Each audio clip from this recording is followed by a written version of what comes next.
Hello बच्चों, इस2 on पर आपका स्वागत है। मैं अजय कुमार, आपका केमिस्ट्री टीचर। पिछले 12 सालों से मैं बच्चों को आईटी और पीएमटी की तैयारी करवा रहा हूं। हमारे पढ़ाए सैकड़ों बच्चे आईटी और पीएमटी कॉलेज में पढ़ रहे हैं। अगली बारी आपकी है। स्टार्ट करते हैं आज आपकी क्लास। हम लोग आयनिक इक्विलिब्रियम स्टार्ट किए थे।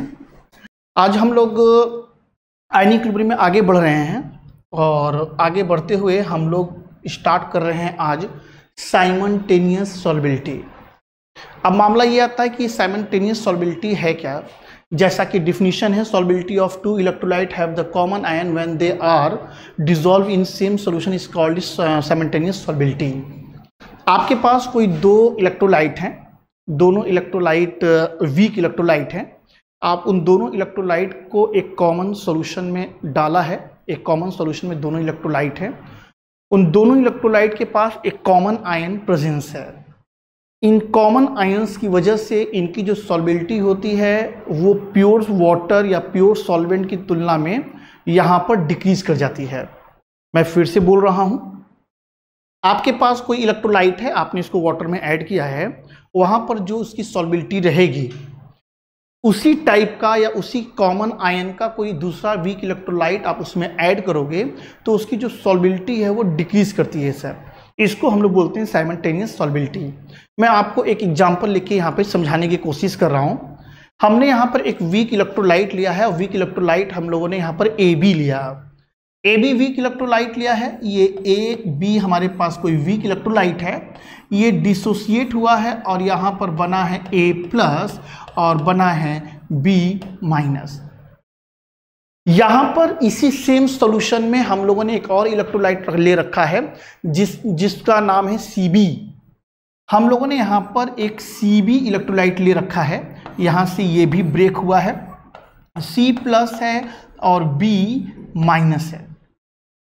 दोनों इलेक्ट्रोलाइट एक कॉमन सॉल्यूशन के अंदर प्रेजेंस है। इनकी सॉल्बिलिटी हम लोग को देखनी है। सॉल्बिलिटी देखने के लिए बेटा हम लोग मान लेते हैं कि यहाँ पर इसकी सॉल्बिलिटी A है। सॉल्बिलिटी कल मैं पढ़ाया था, solubility is a minimum amount of solute required for saturated 1 litre of solution is known as solubility of solute for this solvent at that temperature. हम आपको बताए थे कि अगर आप लोग चेंज करेंगे सॉल्वेंट या चेंज करेंगे टेम्परेचर तो जो सॉल्बिलिटी होती है वेरी करती है। यहाँ पर हम लोगों ने इलेक्ट्रोलाइट लिया है AB जिसका कंसंट्रेशन A है, जिसकी सॉल्बिलिटी यहाँ पर A है। इससे यहाँ पर A आपको A+ मिला और B- भी आपको A मिला। यहाँ पर हम लोगों ने दूसरा यहाँ पे रखा है CB। यहाँ से इसका सॉल्बिलिटी मान लेते हैं X है, तो यहाँ से इसका भी कंसंट्रेशन X हो जाएगा और यहाँ पर B- का जो कंसंट्रेशन होगा, क्योंकि सेम सॉल्यूशन है तो सेम सॉल्यूशन होने के कारण B- का जो कंसंट्रेशन होगा वो हो जाएगा A+X। इसी तरह से इस इक्विलिब्रियम पर जो B का कंसंट्रेशन होगा वो हो जाएगा A+X। इसका मतलब ये हुआ कि जब आप इसके लिए सॉल्बिलिटी प्रोडक्ट लिखेंगे तो यहाँ पर इसका जो सॉल्बिलिटी प्रोडक्ट होगा यानी कि कंसंट्रेशन ऑफ A+ और कंसंट्रेशन ऑफ B-, ये बराबर यहाँ से आपका हो जाएगा। A और B का कंसंट्रेशन हो जाएगा A+X। इसी तरह से अगर हम लोग इस इक्विलिब्रियम के लिए यानी कि सेकंड इलेक्ट्रोलाइट के लिए अगर इसकी KSP की बात करें तो यहां से जब आप इसकी KSP लिखेंगे, KSP सेकंड, इसको KSP फर्स्ट बोल दीजिए। KSP जब सेकंड आप बताएंगे तो ये कंसंट्रेशन हो जाएगा C+ का और ये कंसंट्रेशन हो जाएगा B- का। वैल्यू अगर यहां से रखना स्टार्ट करें तो आपका C+ का कंसंट्रेशन X है और यहां से B- के कंसंट्रेशन की बात करें तो हो जाएगा A+X हो जाएंगे। तो यानी कि आप जब किसी सॉल्यूशन में दो इलेक्ट्रोलाइट यूज कर रहे हैं जिनके पास कॉमन आयन है, ऐसे कंडीशन में जो कॉमन आयन है उनका कंसंट्रेशन दोनों इलेक्ट्रोलाइट्स के लिए आपको कॉमन मिलेगा सर। इसको आप अच्छे से नोट कर लीजिए। इस पे मैं आपको क्वेश्चन बनवा रहा हूं, ठीक है। यहां पर हमारे पास एक क्वेश्चन आया है। क्वेश्चन हमारे पास है कि calculate the simultaneous solubility AgCNS and AgBr in a solution of water KSP, दोनों इलेक्ट्रोलाइट का दिया हुआ है और हम लोग को इनकी सॉल्युबिलिटी फाइंड करनी है। साइमल्टेनियस सॉल्युबिलिटी फाइंड करिए सर। साइमल्टेनियस सॉल्युबिलिटी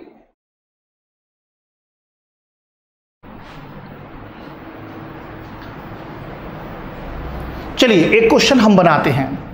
हम लोगों ने सबसे पहले AgCNS लिया, यहां पर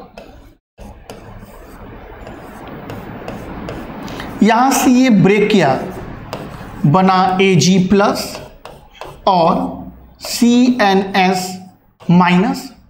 दूसरा इलेक्ट्रोलाइट है, कॉमन सॉल्यूशन में है, हमारे पास है AgBr सिल्वर ब्रोमाइड, ये भी ब्रेक किया, बना Ag प्लस और बना Br माइनस।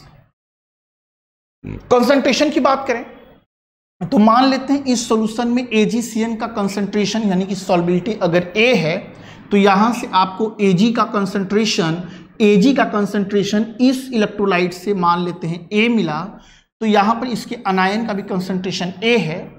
इसकी सॉल्युबिलिटी अगर B माने तो Ag प्लस का कंसंट्रेशन यहाँ B है और Br माइनस का भी कंसंट्रेशन B है।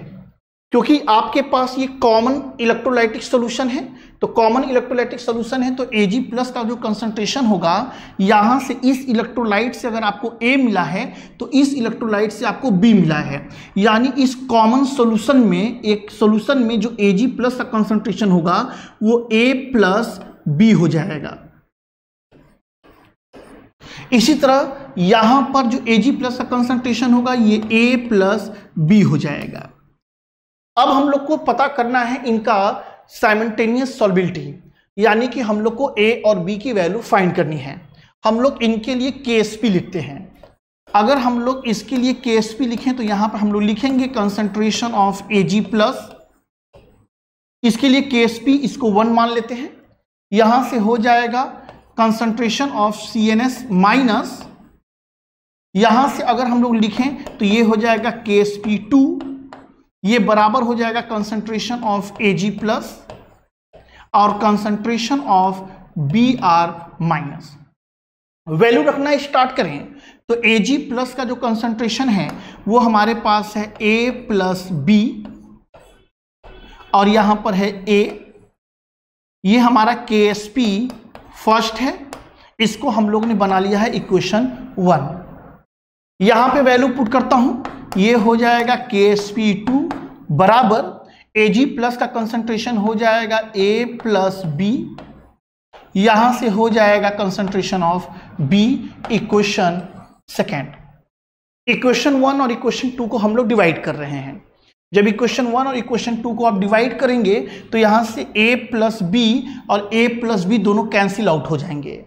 आपने इक्वेशन 1 को डिवाइड कर दिया है इक्वेशन सेकेंड से, तो आपके पास आएगा क्या, आपके पास आ जाएगा KSP1 by KSP2 equal to यहां से हो जाएगा A बाई B। KSP की वैल्यू आपको ऑलरेडी दी हुई है तो KSP की वैल्यू रखते हैं।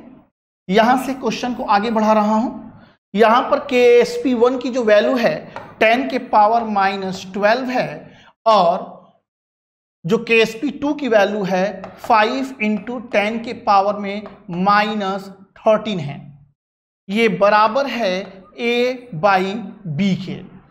ये माइनस 13 है, ऊपर आके प्लस 13 होगा, 13 में से ये 13 में से 12 जाएगा तो 10, यानी कि यहाँ पे 2 आ जाएंगे, यानी कि इसको अगर यहाँ पे हम क्वेश्चन बनाएं तो हमारे पास A बाई B की जो वैल्यू है वो 2 है। इसका मतलब यहां से ये आया कि A इक्वल टू जो है वो 2B है। यहां से A बराबर हम लोग को आ गया है 2B। अब इसकी वैल्यू हम लोग किसी भी इक्वेशन में पुट कर लेते हैं। मान लेते हैं हम लोग यहां पर KSP1 वाले केस में A की वैल्यू हम लोग यहां पे पुट कर रहे हैं। जब A की वैल्यू जब यहां पुट करेंगे तो KSP1 की वैल्यू हमारे पास है पहले से 10 के पावर माइनस 12 और यहां से हम लोग जब पुट करेंगे ए की वैल्यू इस इक्वेशन में, इक्वेशन फर्स्ट में यहां पुट करेंगे, तो जब यहां 2b रखेंगे तो 2b और ये हो जाएगा 3b, यानी आपको यहां से मिल जाएगा 3b और यहां पर a की वैल्यू आप रखेंगे 2b। तो कैलकुलेशन जब आप करेंगे यहां से तो आपको यहां से हो जाएगा b इक्वल टू 10 के पावर में b का स्क्वायर 10 के पावर में -12/6। तो यहां से आप b की वैल्यू निकाल सकते हैं, b इक्वल टू 10 के पावर -6/√6। तो ये जो सॉल्बिलिटी आपकी निकलेगी वो आपका हो जाएगा AgBr का। और जब यहां से आप b की वैल्यू निकाल लोगे यानी AgBr की सॉल्बिलिटी निकाल लोगे तो इसी की मदद से आप यहां से a की वैल्यू भी फाइंड आउट कर लेंगे। कोई डाउट है इसमें आपको? क्वेश्चन को फिर से एक बार देख लीजिए सर। यहां से हमारे पास दो इलेक्ट्रोलाइट हैं और ये दोनों इलेक्ट्रोलाइट एक कॉमन सॉल्यूशन में मौजूद थे। मामला यहां पर यह बन रहा था कि अगर ये दोनों इलेक्ट्रोलाइट एक कॉमन सॉल्यूशन में अगर है तो इनका सॉल्बिलिटी वहां पर क्या होगा। हम लोगों ने पहले इलेक्ट्रोलाइट को यहां पे ब्रेक किया Ag+ और उसके CNS- में, और यहां पर AgBr को ब्रेक किया Ag+ और Br- में। क्योंकि एक ही सॉल्यूशन में दोनों इलेक्ट्रोलाइट थे तो Ag+ का कंसंट्रेशन ये फर्स्ट इलेक्ट्रोलाइट भी देता था और ये सेकंड इलेक्ट्रोलाइट भी देता था। फर्स्ट इलेक्ट्रोलाइट से जो Ag+ मिलता था उसका कंसंट्रेशन A होता था और AgBr से जो मिलता था वो B होता था, यानी कि Ag+ का टोटल कंसंट्रेशन A+B और यहां पर भी इसका कंसंट्रेशन A+B होता था। हम लोगों ने इन दोनों इलेक्ट्रोलाइट के लिए बारी बारी Ksp लिखा। जब Ksp हम लोगों ने इस इलेक्ट्रोलाइट के लिए लिखा तो Ag+ CNS- लिखा, ये जो कंसंट्रेशन थे इसको रखा। यहां पर हम लोग आए Ag+ और Br- के लिए इनकी वैल्यू रखा, दोनों इक्वेशन को डिवाइड कर दिया। दोनों इक्वेशन को डिवाइड करने पे यहां हम लोग को रिलेशन मिला कि A की वैल्यू जो है वो B का दोगुना है। हम लोगों ने इस A और B का जो रिलेशन था इक्वेशन 1 में यहां पर पुट किया, जिससे कि हमारे पास ये B की वैल्यू आ गई। जब B की वैल्यू आ गई तो इसी तरह हम लोग यहां से वैल्यू पुट करेंगे और A की वैल्यू भी यहां से फाइंड आउट कर लेंगे। नेक्स्ट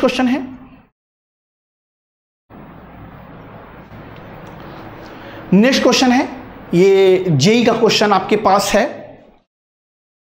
आपके पास एक क्वेश्चन है जिसमें कि सॉल्बिलिटी प्रोडक्ट आपको दिया गया है सिल्वर ऑक्सलेट का 25 डिग्री सेल्सियस से बता रहे हैं कि इतनी इसकी इतनी सॉल्बिलिटी प्रोडक्ट है। कह रहा है कि उसी सॉल्यूशन में आप पोटेशियम ऑक्सलेट ऐड कर दिए हो तो पोटेशियम ऑक्सलेट आने के बाद इतना मोल इतने ml सॉल्यूशन में मौजूद है और आप इसको सिल्वर कार्बोनेट के साथ जब शेक करते हो तो ये इक्विलिब्रियम आता है। इस इक्विलिब्रियम पे आने के बाद आपको 0.0358 मोल K2CO3 मिलता है। तो आपको पता लगाना है कि सॉल्बिलिटी प्रोडक्ट Ag2CO3 का क्या होगा। यानी कि इस क्वेश्चन में आप लोग को सिल्वर कार्बोनेट का सॉल्बिलिटी प्रोडक्ट फाइंड आउट करना है। क्वेश्चन दिख रहा है, बनाएं, इसको ट्राई करें।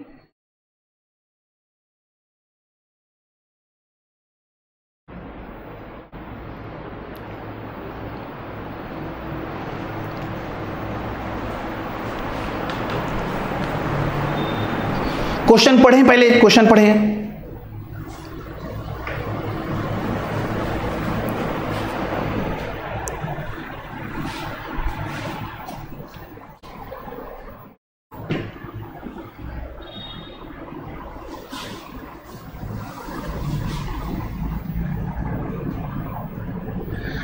चलिए, हम लोग के पास कुछ ऐसा कंडीशन था, हमारे पास सिल्वर कार्बोनेट था। इस सिल्वर कार्बोनेट को हम लोगों ने ऐड किया पोटेशियम ऑक्सलेट। जब पोटेशियम ऑक्सलेट हम लोगों ने इसमें ऐड किया है तो 0.152 मोल ऐड किया है, जिसका वैल्यू 500 ml था। हम लोगों ने जब सिल्वर कार्बोनेट के साथ ऐड किया पोटेशियम ऑक्सलेट को तो हमारे पास सिल्वर ऑक्सलेट और पोटेशियम कार्बोनेट बना है। यहां पर ये रिएक्शन हुआ। क्वेश्चन में ये बताया गया कि आपने शुरू में जो पोटेशियम ऑक्सलेट 0.152 मोल लिए हुए थे उसमें से ये कुछ डिसोसिएट किया और डिसोसिएट करने के बाद प्रोडक्ट के रूप में पोटेशियम कार्बोनेट बना। पोटेशियम कार्बोनेट कितना बना है? 0.0358 मोल बना है। और हम लोग को किसी तरीके से ये पता लगाना है, हम लोग को किसी तरीके से यहां पर सिल्वर कार्बोनेट के लिए इसकी सॉल्बिलिटी प्रोडक्ट पता करनी है। फर्स्ट सबसे पहले हम लोग अपना रिएक्शन लिखेंगे और कौन कहां पर कितना मोल है उसकी बात करेंगे। तो सबसे पहले हमारे पास यहां पर सिल्वर कार्बोनेट है Ag2CO3, इसको हम लोग पोटेशियम ऑक्सलेट के साथ यहां पर रिएक्शन कराए हैं। बना है यहां पर सिल्वर ऑक्सलेट और K2CO3 बना है। जब हमारा रिएक्शन स्टार्ट हुआ उस समय पोटेशियम ऑक्सलेट जो था उसका जो नंबर ऑफ मोल था वो 0.152 था। उस समय पोटेशियम कार्बोनेट का मोल 0 था। रिएक्शन प्रोसीड किया, रिएक्शन फॉरवर्ड बैकवर्ड गया और एक ऐसा समय आया कि रेट ऑफ रिएक्शन फॉरवर्ड बराबर हो गया रेट ऑफ रिएक्शन बैकवर्ड के और यहां पर इक्विलिब्रियम आ गया है। ऐसे कंडीशन में जो इसका मोल है यहां से 0.152 माइनस 0.0358 इतना मोल ये कंज्यूम हुआ होगा, तब जाके पोटेशियम कार्बोनेट जो है 0.0358 बना होगा। क्योंकि रिएक्शन की स्टोइचियोमेट्री बिल्कुल क्लियर है कि इनका 1 मोल इनके 1 मोल के साथ जाएगा तो इनका 1 मोल और इनका 1 मोल बनेगा। यानी इस रिएक्शन में पोटेशियम कार्बोनेट जितना भी बना होगा उतना ही आपका पोटेशियम ऑक्सलेट कंज्यूम हुआ होगा। अब यहां पर इक्विलिब्रियम आ चुका है। जब इक्विलिब्रियम आ चुका है तो इक्विलिब्रियम पे किसका कितना मोल है? मोल की अगर हम लोग यहां से बात करें तो हमारे पास पोटेशियम ऑक्सलेट 0.152 मोल है और जिसमें कि ये इतना मोल कंज्यूम हो गया है, यानी 0.0358 ये कंज्यूम हो गया। तो ये बचा कितना होगा? तो यहां पर हो जाएगा 2, यहां पर 11 है, 11 में से 5 गया तो हो गया 6, 4 है, 4 में से 3 गया तो 1, यहां पे हो गया 1। यानी कि इस जब हम लोग सिल्वर कार्बोनेट को पोटेशियम ऑक्सलेट के साथ मिक्स करेंगे और सिल्वर ऑक्सलेट और पोटेशियम कार्बोनेट बनेगा, उनके बाद इनकी जो अमाउंट होगी वो 0.1162 इतना मोल ये बचेगा और पोटेशियम कार्बोनेट आपके पास इतना मोल बचेगा। अब हम लोग क्या करते हैं, हम लोग यहां से सिल्वर ऑक्सलेट के लिए KSP की वैल्यू लिखते हैं। हमारे पास अगर हम लोग KSP की वैल्यू लिखें सिल्वर ऑक्सलेट के लिए तो ये हो जाएगा यहां से Ag2C2O4, ये यहां से ब्रेक होगा, 2Ag प्लस होगा और साथ में C2O4 2 माइनस हो जाएगा। यहां से अगर इसके लिए हम लोग KSP लिखें तो जो KSP की वैल्यू होगी वो बराबर हो जाएगा कंसंट्रेशन ऑफ Ag प्लस का स्क्वायर और हो जाएगा कंसंट्रेशन ऑफ ऑक्सलेट आयन। यहां से अगर हम लोग Ag प्लस की वैल्यू देखें तो यहां से हमारे पास जो Ag प्लस की वैल्यू आएगी ये यहां पे अंडर रूट में हो जाएंगे और यहां पर ये हो जाएगा आपका KSP। इसको हम लोग ऑक्सलेट वाले कंडीशन को, सिल्वर ऑक्सलेट को फर्स्ट मानते हैं तो इसकी KSP को भी हम लोग यहां पे KSP1 लिख देते हैं। यहां पर बाई हो जाएगा कंसंट्रेशन ऑफ ऑक्सलेट आयन। इसी तरह से हम लोग यहां से सिल्वर कार्बोनेट उठाते हैं। सेकेंड कंडीशन बना रहा हूं सिल्वर कार्बोनेट के लिए। तो सिल्वर कार्बोनेट के लिए अगर हम लोग बना रहे हैं तो यहां पे हमारे पास है Ag2CO3, ये भी ब्रेक करेगा, ये हो जाएगा Ag प्लस और ये हो जाएगा CO3 2 माइनस। अगर हम लोग यहां से इसके KSP की बात करें तो यहां पे जो KSP होगा इसको हम सेकंड मान लेते हैं, जो कि बराबर हो जाएगा Ag प्लस के कंसंट्रेशन का स्क्वायर हो जाएगा और साथ में यहां पर हो जाएंगे कार्बोनेट आयन। यानी कि यहां से अगर Ag का कंसंट्रेशन हम लोग देखें तो यहां से हम लोग लिख सकते हैं जो Ag प्लस का कंसंट्रेशन होगा ये यहां से हो जाएंगे अंडर रूट में KSP2 by concentration of carbonate ion. क्योंकि आप एक ही सॉल्यूशन में सिल्वर ऑक्सलेट और सिल्वर कार्बोनेट दोनों एक ही सॉल्यूशन में लिए हैं तो आपका सिल्वर का कंसंट्रेशन तो दोनों कंडीशन में बराबर मिलने वाला है।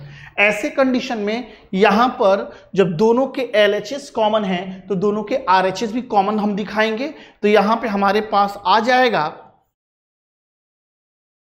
यहां से हमारे पास जो आएगा वो हो जाएगा अंडर रूट में KSP1 by concentration of oxalate ion,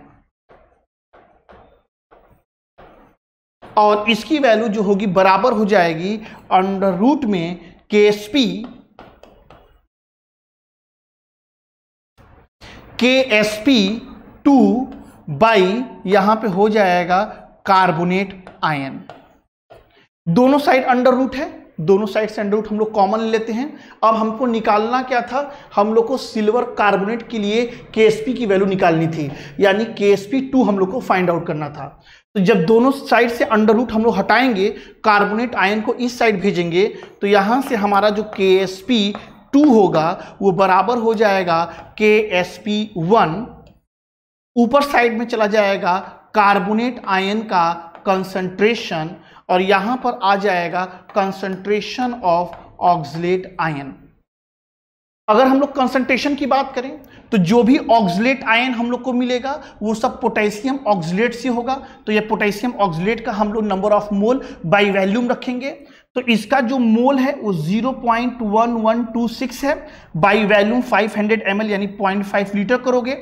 carbonate के लिए भी इनका मोल रखोगे, बाई वैल्यूम रखोगे, तो दोनों जो वैल्यूम होगी 0.5 आपस में कैंसिल आउट हो जाएंगी। तो यहां से हम लोग डायरेक्ट लिख सकते हैं KSP1 हम लोग को दिया गया है 1.29 इंटू 10 के पावर में -11 into concentration of carbonate ion. तो डायरेक्ट मैं मोल रख रहा हूं क्योंकि वैल्यूम आपस में कैंसिल आउट हो जाएंगे, तो हो जाएगा 0.0358 divided by concentration of oxalate ion 0.1162।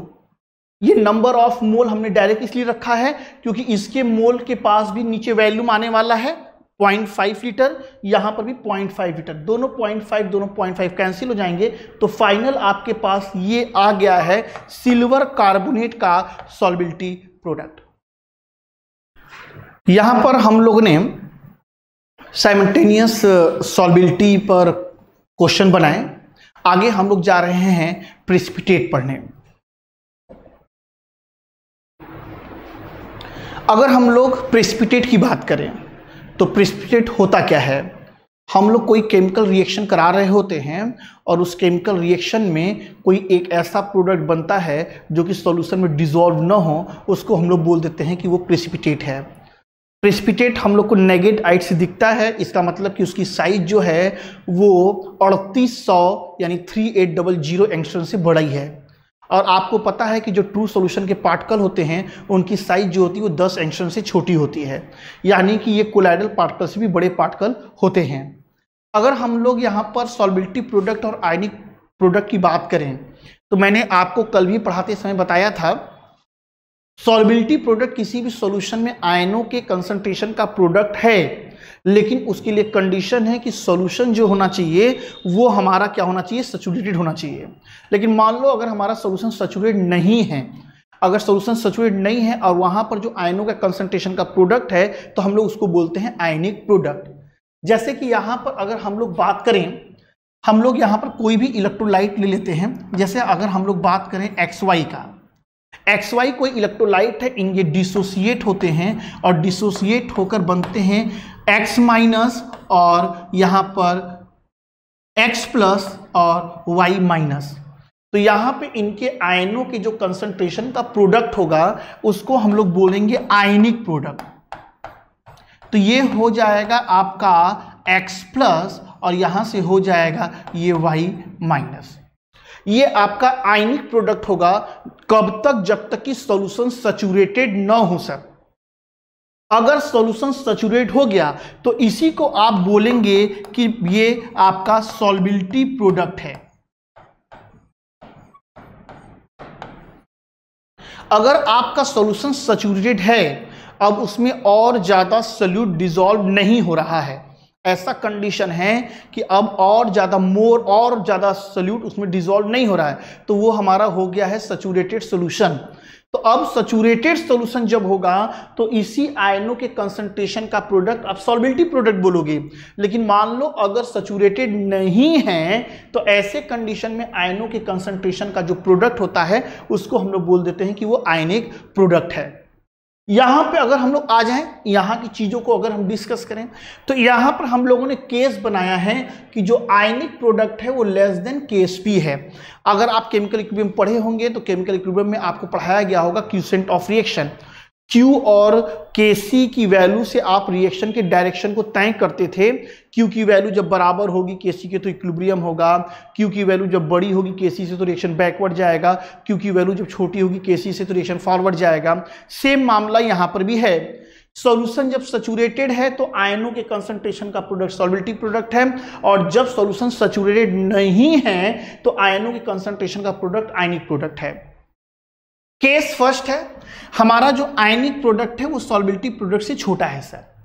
अगर यहां पर आयनिक प्रोडक्ट सॉल्बिलिटी प्रोडक्ट से छोटा है, इसका मतलब कि आपके सॉल्यूशन में आयनों का जो कंसंट्रेशन होना चाहिए अभी आपका वो कंसंट्रेशन अचीव नहीं हुआ है, यानी कि अभी आप उसमें और ज्यादा सॉल्यूट ऐड कर सकते हो, यानी आपके सॉल्यूशन में आयनों का कंसंट्रेशन अभी बढ़ाया जा सकता है।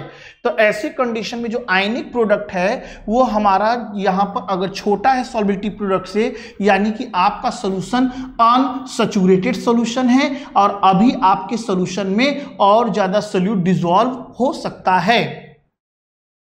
लेकिन अगर आयनिक प्रोडक्ट सॉल्बिलिटी प्रोडक्ट से बराबर हो जाए, अगर हमारा आयनिक प्रोडक्ट सॉल्बिलिटी प्रोडक्ट से बराबर हो जाए तो इसको हम लोग बोलते हैं कि भाई ये सैचुरेटेड सॉल्यूशन है। तब आप यहां पर बोलेंगे कि सॉल्यूशन सैचुरेटेड है, यानी अब इसमें और ज्यादा सॉल्यूट डिसॉल्व अब नहीं होगा। नेक्स्ट हमारे पास आया कि जो आयनिक प्रोडक्ट है वो सॉल्बिलिटी प्रोडक्ट से बड़ा है। जब आयनिक प्रोडक्ट बड़ा हो गया, यानी कि सॉल्यूशन में जितने आयंस हो सकते हैं उससे ज्यादा सॉल्यूशन में आयन आ गए हैं। भाई आयनिक प्रोडक्ट सॉल्बिलिटी प्रोडक्ट से बड़ा कब होगा? बड़ा तब होगा जब सॉल्यूशन में आयन की संख्या ज्यादा हो गई है, जितना होना चाहिए उससे ज्यादा हो गया है। तो वो जब ज्यादा होता है तो हम लोग उसको बोलते हैं सुपर सैचुरेटेड सॉल्यूशन, और वो उतना अपने पास रख नहीं पाएगा, वो वहां से उसको रिमूव करेगा, निकाल लेगा। तो वहां से रिमूव करने के लिए वो क्या करता है, फिर वो प्रेसिपिटेट का फॉर्मेशन करता है। ये तीन कंडीशन आपको याद होनी चाहिए कि भाई प्रेसिपिटेट कब बनता है। किसी भी सॉल्यूशन में प्रेसिपिटेट तभी बनेगा जब इनका आयनिक प्रोडक्ट इनके सॉल्बिलिटी प्रोडक्ट से बड़ा हो जाएगा, यानी सॉल्यूशन में आयन की संख्या ज्यादा हो जाएगी तो जाके यहां पर प्रेसिपिटेट बनेगा। चलिए कोई समस्या नहीं है। तो ये रहा हमारा आयनिक प्रोडक्ट और सॉल्बिलिटी प्रोडक्ट। आगे चलते हैं, इस पर एक क्वेश्चन बनाते हैं सर। आपके पास ये क्वेश्चन एक है, यहां पर हम लोगों को पता लगाना है कि इसमें से कौन सा ऐसा सॉल्यूशन होगा, ऐसा कौन सा सॉल्यूशन होगा जहां पर प्रेसिपिटेट का फॉर्मेशन होगा। क्वेश्चन को ध्यान से रखिएगा, दो अलग अलग सॉल्यूशन हैं और दोनों इक्वल वैल्यू में ऐड हो रहे हैं। इक्वल वैल्यू में ऐड होने का मतलब है कि आप उनको 1-1 लीटर मान लेना कि 1 लीटर ये है और 1 लीटर ये है, और सारे जगह पर आप पता करिए इसको जल्दी।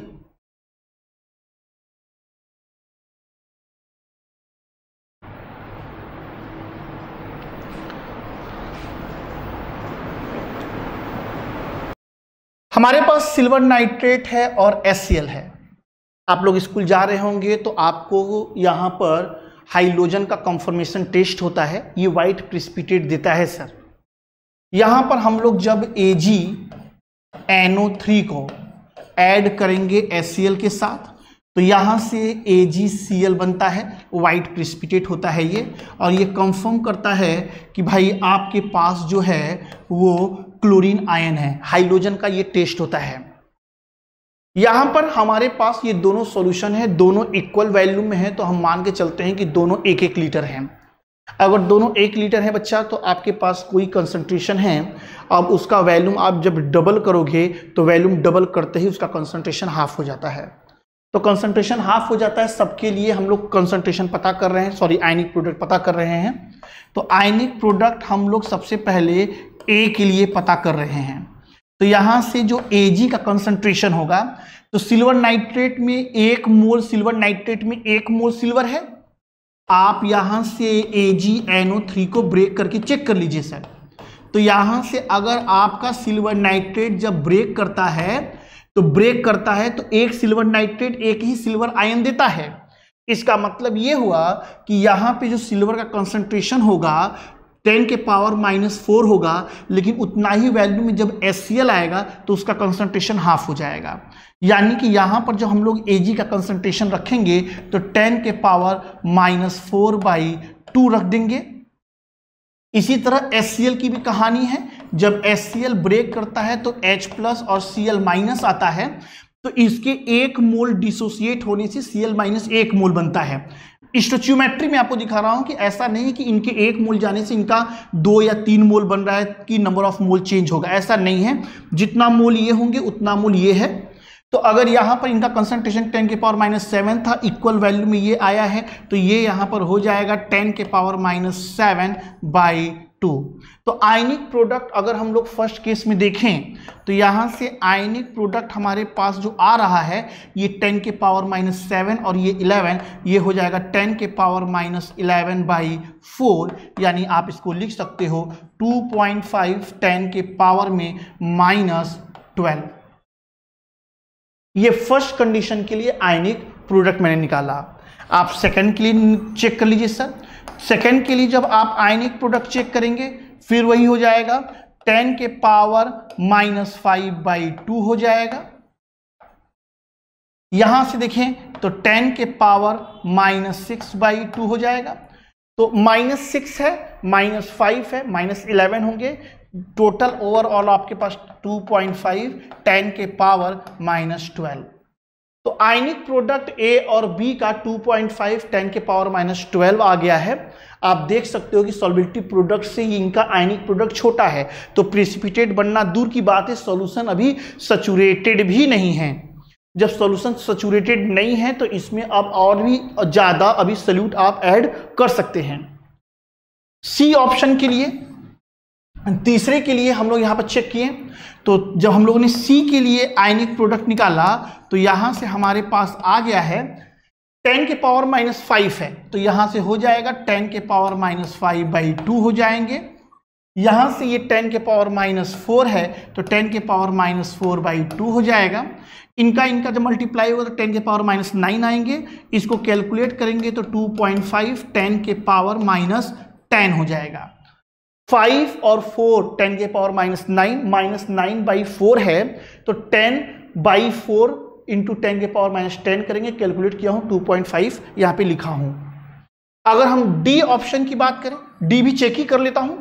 डी की जब बात करेंगे तो आयनिक प्रोडक्ट जब यहां पर आएगा तो यहां पर हमारे पास जो वैल्यू है -6 है बाई 2 है, 10 के पावर -6/2 है। कैलकुलेट करेंगे तो 2.5 10 के पावर -13। यानी कि मैंने चारों कंडीशन के लिए आयनिक प्रोडक्ट निकाल दिया है। अब आप लोग बताओ कम से कम कौन सा ऑप्शन सही होगा। मैंने आयनिक प्रोडक्ट भी निकाल दिया है, अब तो आप लोग रिप्लाई दो कि कौन सा ऑप्शन इसमें सही होगा, बताइए। भाई सॉल्बिलिटी प्रोडक्ट दिया हुआ था, आयनिक प्रोडक्ट मैंने आपको निकाल के दे दिया। अब आप बताओ कि कौन सा ऑप्शन सही होगा।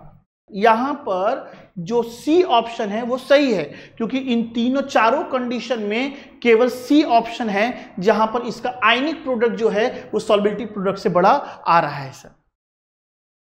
तो इसी टाइप से आप लोग ज्यादा से ज्यादा घर पे क्वेश्चन अपने से भी बनाइए। आप लोग के पास तमाम बुकें होंगी, किसी भी बुक से आप क्वेश्चन बनाओ।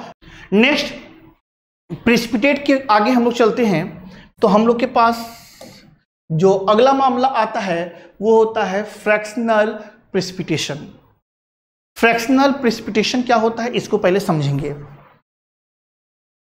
हमारे पास एक सॉल्यूशन है, उस सॉल्यूशन में हमारे पास एक से ज्यादा कटायन है और वो कटायन वहां पर इम्प्यूरिटी के फॉर्म में है। जैसे आप लोग घर पे चावल रखते हो तो चावल में से जो गंदगी होता है निकालते हो ना, तो उसी तरह हमारे पास सॉल्यूशन कोई है और उसमें कटायन इम्प्यूरिटी के फॉर्म में है। अब क्या है, आप चावल तो थाली में रख के गंदगी इसमें से निकाल लेते हो, तो क्या सॉल्यूशन में से कटायन भी आप निकाल पाओगे? वो नहीं निकाल पाएंगे सर आप वहां से। तो उसको वहां से निकालने के लिए हम लोग यहां पर फ्रैक्शनल प्रेसिपिटेट जा रहे हैं पढ़ने।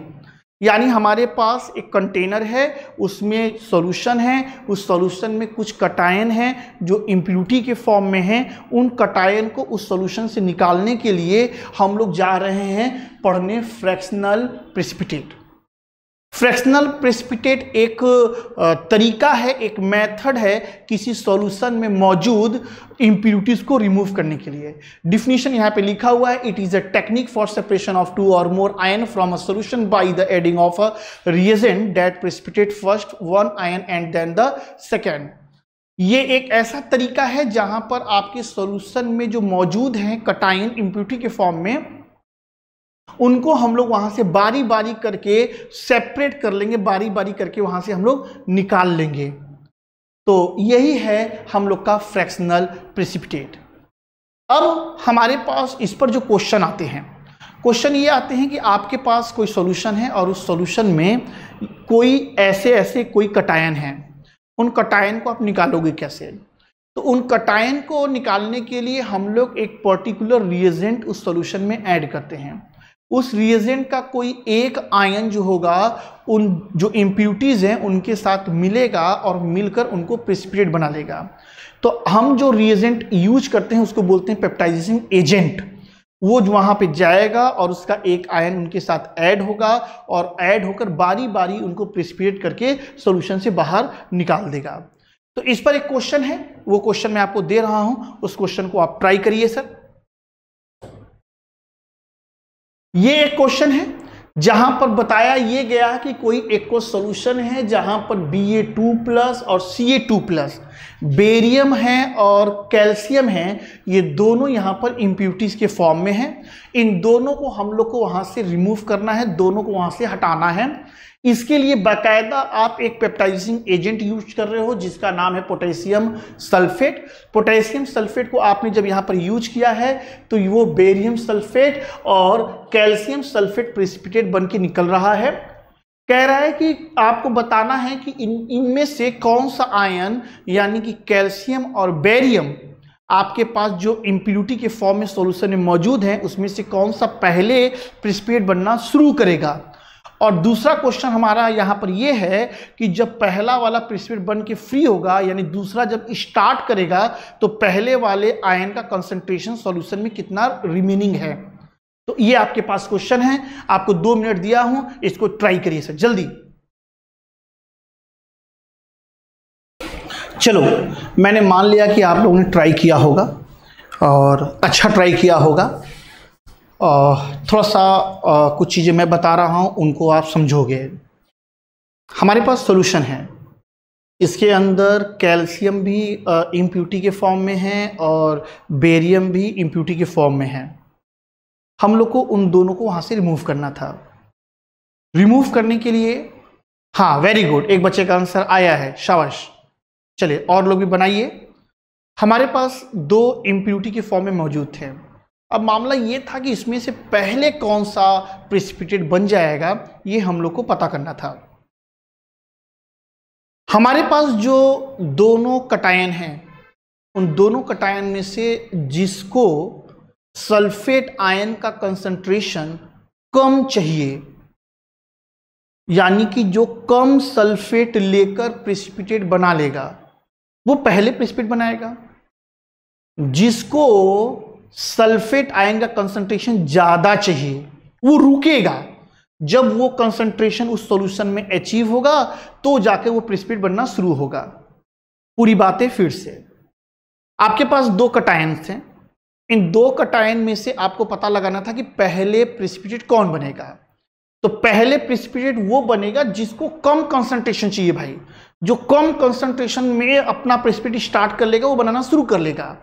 लेकिन जिसको ज्यादा कंसंट्रेशन चाहिए, इनके रिस्पेक्ट की बात कर रहा हूं, एक दूसरे के रिस्पेक्ट में, जिसको ज्यादा चाहिए वो वेट करेगा, जब सॉल्यूशन में वो कंसंट्रेशन सल्फेट अचीव करेगा उसके बाद उनका प्रेसिपिटेट बनना स्टार्ट हो जाएगा। सबसे पहले हम लोग यहां पर ये करते हैं कि पता ये लगाते हैं यहां पर कि किसको कितना कंसंट्रेशन चाहिए भैया प्रेसिपिटेट बनने के लिए। तो हम लोगों ने स्टार्ट जब किया तो हम लोगों ने पहले बेरियम सल्फेट से ही स्टार्ट किया। बेरियम सल्फेट अगर हम लोग लेते हैं तो बेरियम सल्फेट को कितना सल्फेट आयन की जरूरत पड़ेगी अपने आप को प्रेसिपिटेट करने के लिए। हम लोगों ने यहां पर BaSO4 लिया, भाई ये ब्रेक किया है Ba2 प्लस SO4 2 माइनस में। अगर हम इनके KsP की बात कर लें, इनके KsP की जब बात करेंगे तो ये आपको भी पता है कि इनका जो KsP होगा वो बराबर हो जाएगा कंसंट्रेशन ऑफ Ba2 प्लस और कंसंट्रेशन ऑफ SO4 2 माइनस। तो इनके लिए KsP तो आपको दिया ही हुआ है सर, KsP है 4 × 10 के पावर में -10, Ba2 प्लस का कंसंट्रेशन है 0.1 और यहां पर है SO4 2 माइनस।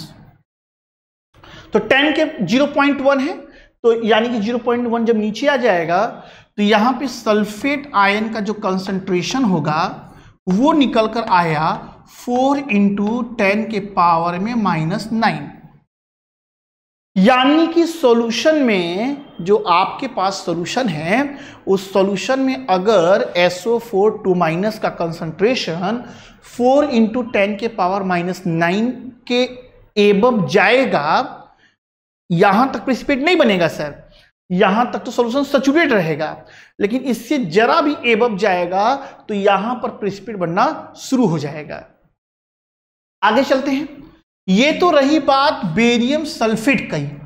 बेरियम सल्फेट को प्रेसिपिटेट बनाने के लिए इस सॉल्यूशन में सल्फेट आयन के इस कंसंट्रेशन की जरूरत है सर।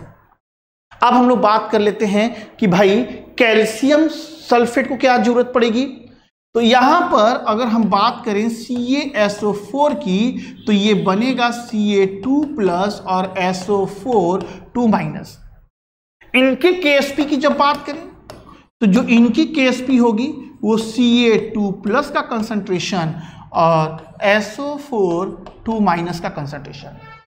इनके KsP की बात करें तो KsP तो इनकी दी हुई है सर, KsP इनकी है 2 × 10 के पावर -5 कैल्शियम आयन का कंसंट्रेशन है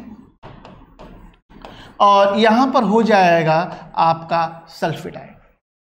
यानी कि कैल्शियम सल्फेट को प्रेसिपिटेट बनने के लिए जो सल्फेट आयन का कंसंट्रेशन चाहिए वो हो जाएगा 2 × 10 के पावर -4। आपके पास बेरियम सल्फेट को प्रेसिपिटेट बनने के लिए ये कंसंट्रेशन चाहिए और कैल्शियम सल्फेट को बनने के लिए ये कंसंट्रेशन चाहिए।